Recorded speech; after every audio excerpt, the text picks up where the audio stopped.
क्या हाल चाल भाइयों। नहीं क्या, एक बड़ा पुराना मेरे को बात ध्यान आई। फिलहाल तो टाइम कितना, 9:30 हो गए, 10 हो गए बेटे।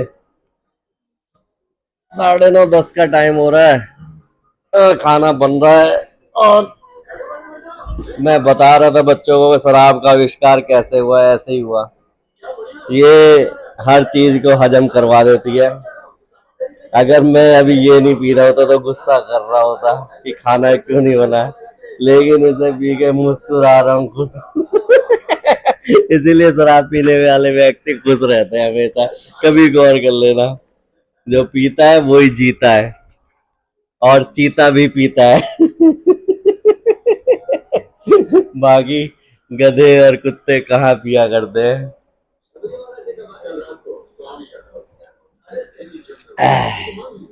खैर, बात ये बता रहा था बड़ी सीरियस टॉपिक पे, कि जैसे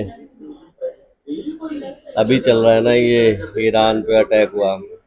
ऐसे एक बार पहले फर्स्ट गल्फ वार हुआ था, और फिर सेकंड गल्फ वार। तो सेकंड गल्फ वार जब शुरू होने वाला था, तब उसी टाइम में कुछ, एक हमारे पड़ोस में खान साहब रहा करते थे। कहते थे उन्हें खान साहब, साहब का है का, मैं तो कभी नहीं। लेकिन वो क्या करते थे, खान साहब बुजुर्ग व्यक्ति थे, तो इसलिए तो कई बार अब मेरी बचपना था, लेकिन मेरी विचारधारा तो यही थी, जैसे संघी कहते हैं। हालांकि मेरा संघ से कोई वास्ता नहीं है, बीजेपी से कोई वास्ता नहीं है, आरएसएस से कोई वास्ता नहीं, लेकिन विचारधारा मेल खाती है, क्योंकि विचार सच है। तो वो हमेशा कहा करते थे, कभी बहस हो जाती थी तो मैंने कहा इराक का अमेरिका ना हाल बुरा कर देगा, सद्दाम का नहीं। तो वो हमेशा कहते थे, वो जो खान साहब कहते थे, जिन्हें लोग 52 मुस्लिम, उस टाइम 52 हुआ करते थे शायद, 52 मुस्लिम कंट्रीज हैं, यू बाल भी बाका नहीं कर सकते, छेड़ नहीं सकते इराक को, सद्दाम को कुछ कर नहीं सकते। काफी दिन हो गए बोलते बोलते, तो उस टाइम जवानी का जोश था मेरे अंदर भी। मैंने एक दिन, खान साहब ध्यान से गौर से बात सुन लो मेरी, अमेरिका इसका कुत्ता बना के मारेगा, कुत्ता। लेकिन समय आने दो, समय के अकॉर्डिंग सारी चीजें होती है, लेकिन इसका कुत्ता बना के मारेगा, और 52 के 52 देश कुछ नहीं करेंगे। और वो दिन आया,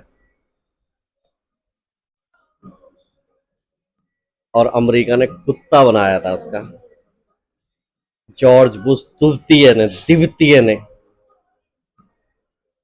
बुश द्वितीय आ गए थे। फर्स्ट वर्ल्ड वार में फर्स्ट थे, फर्स्ट गल्फ वार में फर्स्ट थे, सेकंड में द्वितीय आ गए थे, और उन्होंने कुत्ता बना दिया था। समझ गए। तो कुछ ये आभास है, मैं बड़ा इंटेलेक्चुअल व्यक्ति नहीं हूँ, लेकिन कुछ आभास होते हैं।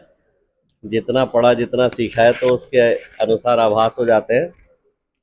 तो वो मैं बोल भी दिया करता हूँ, बता भी दिया करता हूँ। और हमारे मोदी जी तो ऐसे हर चीज के संकेत दे देते हैं, अगर ध्यान से देखो तो। मेरी आज तक जितनी भी भविष्यवाणी हुई है, कोई फेल नहीं हुई मोदी जी के बारे में। और क्यों? क्योंकि वो संकेत दे देते हैं पहले ही, बातों से, इशारों से।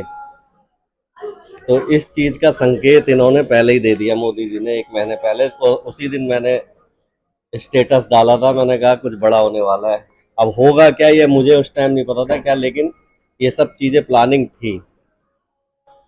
जो कह रहे हैं ना कि अमेरिका ने सीज फायर करवाया, हाँ करवाया है, लेकिन वो प्लानिंग ऐसे नहीं है जैसे तुम सोच रहे हो। बड़ी लंबी प्लानिंग है, बहुत गहरी बात है। तो आपको और मुझे और किसी को ये समझने की, सिर्फ इशारों को अगर समझो, राज को राज रहने दो। सिर्फ समझने, जो समझ जाए तो, जैसे ताश खेलते हैं ना, ताश खेलने वालों को देखा है कभी आपने?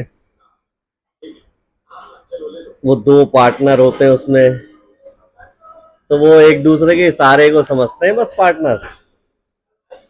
तो किसने पत्ता तेज फेंका तो इसका क्या अर्थ है, किसने क्या घुमाया, किसने आंख से क्या इशारा किया, किसने क्या बोला, उनके सिर्फ इशारे होते। तो मोदी जी इशारे कर देते सारे।